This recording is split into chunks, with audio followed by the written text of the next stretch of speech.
Hi guys, welcome back. You might just see a cat fight, we'll see. They're getting to be friends, but two sacred shifts and how to navigate them. So before I started taping, I heard surrender to the slow dance, right? And I was like, okay, cool. That seems like a pretty cool message. So then I was pulling out all the decks I was going to use, right? And on the bottom is the Four of Wands. And see, these ladies are all kind of dancing, and it seems like they're doing it sensually, right? They're really like surrendering to the flow of their bodies, like allowing their bodies to speak to them, right? And then left in the box was the Knight of Pentacles, which is slow moving energy, right? Really like planning, mapping out where you want to go, mapping out who you want to be, but not allowing the map to, I heard, be the quest. So not allowing where you want to be and the fact that you're not there yet discourage you, right? Of course we have to begin somewhere, right? And it might be like slow moving. So you're being called to slow down and allow this slow energy to influence you, right? To really genuinely speak to you, right? So we'll see what comes out. But yeah, I am getting that, planting seeds of hope, really letting go of doubt and negativity, right? See, and we've got a river in this one, like really going with the flow, right? Really like cultivating self-love and self-care, right? Because we've got all these pentacles, right? And that reminds me of seeds as well as shining, right? The sunflower shines for one another. So I thought it was going to be, 6, 9, 8. But yeah, see how like they're giving these flowers so much love, care, and attention, right? They're really watering the seeds that they want to grow. So that's what you're being called to do. Really go with the flow and water what you want to grow. Stop focusing on the bad, the negativity, anything that's like, not giving you clarity, right? These two kittens are trying to play. This little kitten really wants her to play. She's like, I'm a big bully dog. Yeah, you are on this self-love quest. This quest to become your best, happiest, highest self. 222 on the timer as I say that. She really wants her to play. Yeah, you're going to have a lot of prosperity. After healing this heartbreak, right? After not focusing on like what it took from you, 2, 3, 4 on the timer, it's focusing on what did it teach you? What did you learn from it?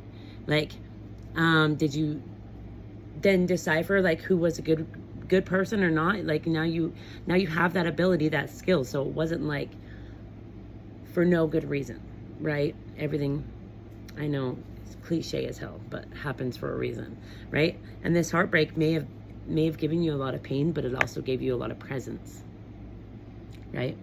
Can you say that it didn't crack you open, make you to where you're like, oh my gosh, it showed you the pain that needed to be healed and why you were allowing these people to hurt you, like you learned a lot from it. So yeah, I think you are going to be very prosperous after you take, these kittens are being so cute, after you take the gift from the pain, right?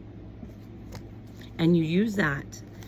The prosperity may just be like you helping others, you paying it forward, you using your experiences to help others grow through the same thing, right? See, and I already got planning energy. This is like planning and praying are kind of the same thing in my book.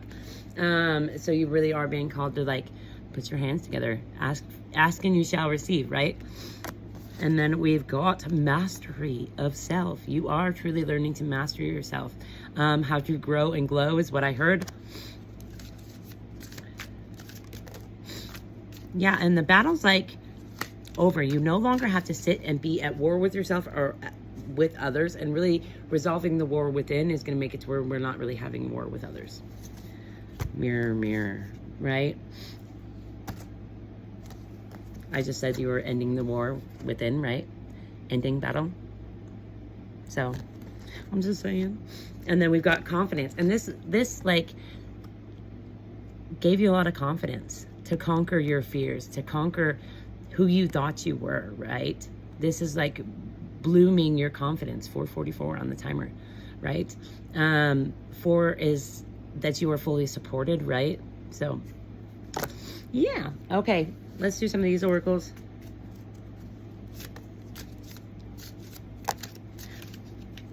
refuge of your flowering soul, cultivate your spirit. That's what you're being called to do, is be this bright, beautiful, confident, yellow confidence, this bright flower, right, of your flowering soul. I'm just saying. The Tempest. Yeah, you might be really becoming a fiery little tempest. Or someone is trying to tempt you with some bad habits as well, right? Wait, gaze, judge, reflect, then act boldly. But I do think we are being called to let go of judgment, like observe, but don't absorb their shit. Absorb. And no turning back. Be sure to burn those bridges, the ones that don't lead you to your heart space, right? If it's to your head space where you've already been, you know, thinking all the time, let's get out of that head space and into our heart space. All right, guys, some of mine, and that's where I'm going to leave it. It's getting hot in my house. I got to turn on my other air conditioner. That's funny. I keep seeing this, wants to keep you hidden, #player, and then I looked at this, burn this bridge. So you are being called to burn a bridge with somebody who wanted to keep you hidden or wants to keep you hidden. One of the two. In what ways are you feeding your ego in a negative way? #you know it all. What are your dreams? Do you dare to dream? Do you? Stop trying to run. You're running something fun. Yeah, like mastering yourself. Stop running from yourself. Stop hitting yourself. I said it smart-assedly, but I was being serious. They're being attacked by an entity. Someone wants you to doubt yourself. Truth is that which is the case. Truth is everything. You're glowing. Your happiness. Your purpose is happiness. #it's your birthright. It was 654 on the timer when I said that. And keep the peace, be the love. On the back we have, you are so wise, ancient soul knowing. All right, guys. I hope this helps.